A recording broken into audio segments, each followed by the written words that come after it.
My family demanded half my house, so I donated it to charity and claimed the tax write-off. When my startup sold for $12 million, I bought an $800,000 Victorian mansion in the historic district with original hardwood floors, stained glass windows, and a library that belonged in a movie. Then my parents found out about the money. "We need to talk about your responsibilities," my father announced during dinner. "Your mother and I have been struggling since I lost my job." My dad had been between jobs for 3 years, mostly playing golf and day trading. But suddenly my success meant I owed them something. "We think you should let us move into the guest wing," my mother said. "I'm not ready for roommates," I said diplomatically. "Roommates were your parents. We sacrificed everything to raise you. They sacrificed nothing. I paid my own way through college while they went on European cruises." My sister called the next day. "Mom told me you refused to help them. Do you know how selfish that sounds?" Within a week, the entire family had turned against me. My uncle called me ungrateful. My grandmother sent a letter about family values. My cousins posted passive-aggressive Facebook statuses. The final straw came when I returned from a business trip to find my parents inside my house, unpacking boxes. "How did you get in?" "We still have the spare key," Mom said, hanging clothes in my closet. "We decided you needed time to think. Get out.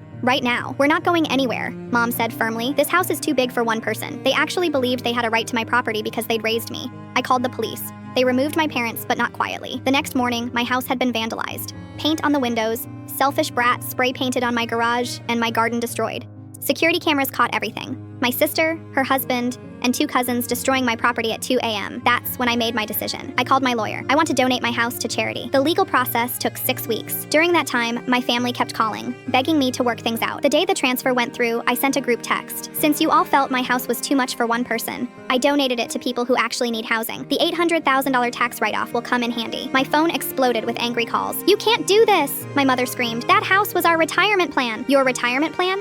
It was never your house. Actually, I bought a penthouse downtown. 1 bedroom, no guest wing. The charity qualified me for additional tax benefits. My accountant says I'll save over $300,000 in taxes over 5 years. My sister's marriage fell apart after her husband got arrested for the vandalism. My parents had to sell their house to pay for Dad's gambling debts and now rent a studio apartment. Last month, I drove by the old Victorian. Kids were playing in the yard where my garden used to be. A young mother was hanging laundry on the porch. The house looked happier than it ever did when I lived there. The homeless shelter director called me last month. "We wanted you to know that 3 families have successfully transitioned to permanent housing thanks to your donation. Your gift literally changed their lives." Meanwhile, my dad keeps leaving voicemails. "Please just help us with rent this month. We made a mistake." But I learned something important about family dynamics. The moment you give in to manipulation, it never stops. My cousins who participated in the vandalism all got criminal records. 2 lost their jobs when background checks revealed the destruction of property charges. My sister filed for bankruptcy after her divorce. They created their own consequences. I just made sure they couldn't profit from them. Sometimes I get Christmas cards from the families living in my old house.